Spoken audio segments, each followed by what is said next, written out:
Now this is the simplest and absolutely the most effective way of fishing in spring on buzzers for trout.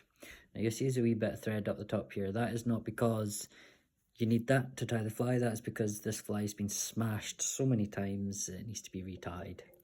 So we're starting with a wee bit of black thread here, and we'll just work that onto the hook and attach the wee bit of thread around the back. Just going to snip that off there. Tie the wee tag on. You don't have to go too far down the hook.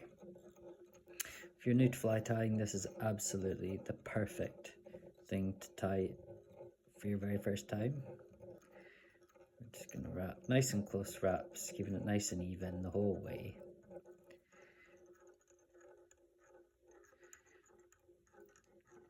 And the next thing you're going to do, you're going to take a bit of a thicker thread. Again, I'm going to stick with the black.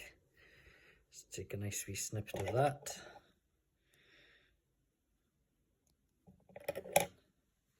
And this is what we're going to use to create a rib. Now you can use different colours for this, different sort of indicators for the fish, you know, something. If you fish somewhere that the fish love red or they love the green, then absolutely you can do this out of those colours. Just going to pull it back and just tie this in, tie it all the way around to the bottom, and we're going to use this to create the ribs, and then just twist that all the way back up to the top. Again, you sort of want to keep it nice and close together and very even. You can, of course, give a sort of tapered look to it.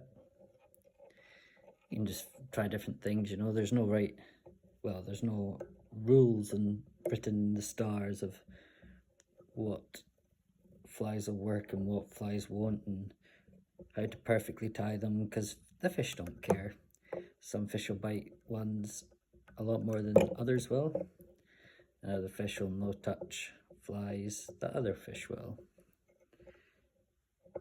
Now you can't really see, I'm sure, on the camera the sort of ribbed action there, but I can see it with my eyes. So a few wee wraps to secure that in. Snip off this tag nice and close, and then we'll just tidy all this up here. Now you want to go a few extra wraps up here and create a thorax. Not too big, just enough to be noticed. And I'm going to stop there so you can just see it, just noticeable, nothing too big. Now you want to take a piece of tinsel. We're going to secure that in at the top, just with a couple wee wraps. Put it down nice and flush, give it another few wraps just for security. And then I've been wrapping this around this way, so where you want to take your tinsel down at the bottom of the thorax and wrap it the opposite way. You don't want it too thick, you don't want it too thin, so I'll just do a couple wee wraps. And again, I don't want to make it bigger than the fly so that it's coming away over. Just a few wee wraps to lock that in. So you don't want it, you know, bumping up away big and then coming back down. We're going to make the thorax bigger anyway to give a nice sort of bump, nice sort of ridge. Nothing too crazy, nice and even. Spin that up nice and good. I probably could have even gone a bit bigger with the thorax, sort of the head. But just like this. Oh, definitely don't want to do that.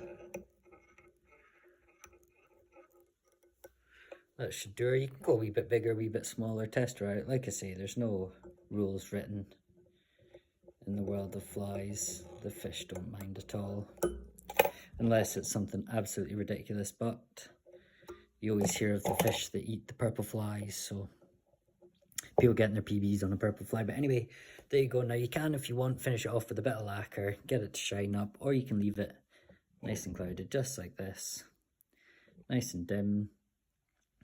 And you'll find that those dim ones will work a lot better in a cloudy loch when they're looking up. They'll see your fly, they'll take it, boom,